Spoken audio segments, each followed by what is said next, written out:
Di sebuah desa kecil hiduplah seorang nenek pembuat roti. Setiap pagi ia akan menyiapkan adonan, membentuknya dengan sabar dan meletakkannya di dalam tungku kayu yang hangat.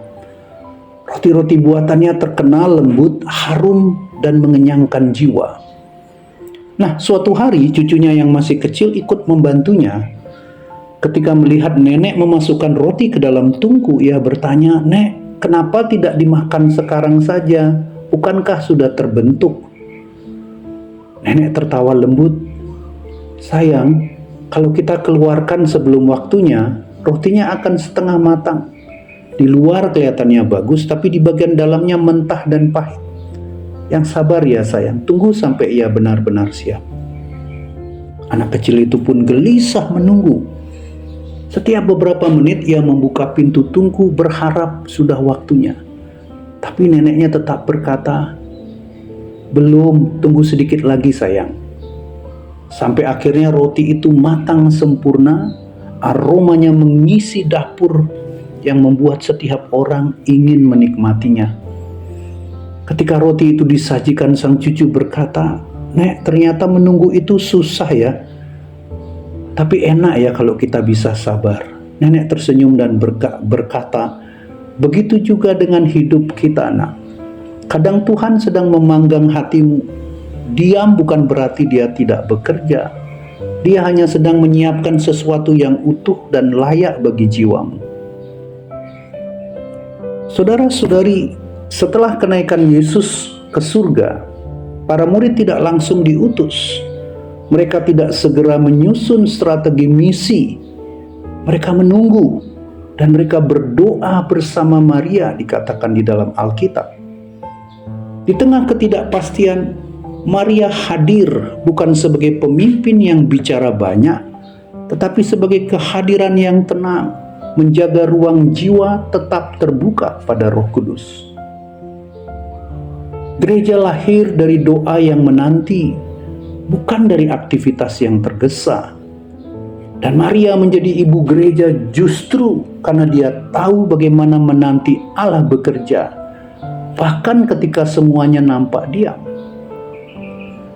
Ia telah mengalami 30 tahun hidup tersembunyi di Nazaret, 9 bulan mengandung dalam sunyi, dan 3 hari kehilangan Yesus tanpa tahu kemana harus mencari. Maria tahu bahwa cinta sejati bertahan dalam sunyi yang panjang.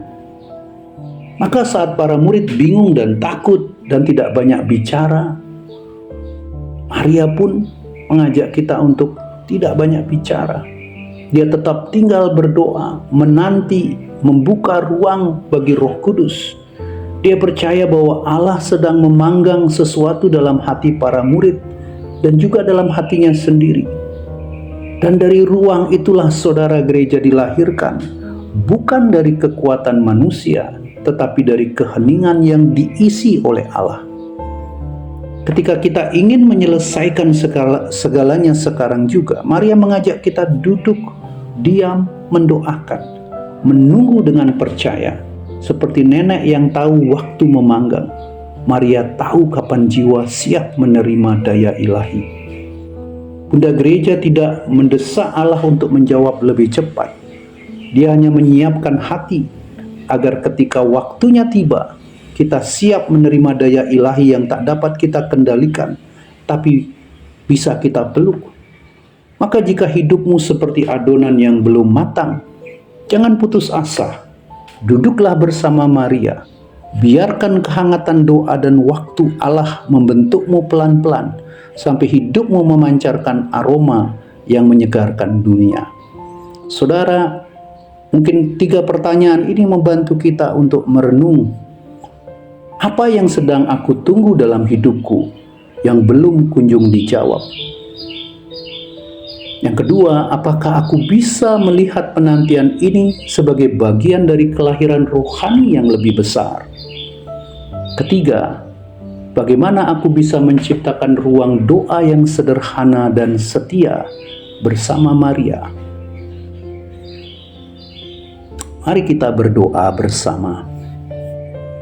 Bunda Maria, ajari aku untuk berdoa dalam keheningan. dan menanti dengan hati yang terbuka. Aku tergoda untuk tergesa, mencari jawaban, mendesak kejelasan. Tetapi Engkau mengajarkan gereja lahir bukan dari tergesa, tapi dari doa yang bertahan. Temani aku hari ini agar aku tidak takut menunggu.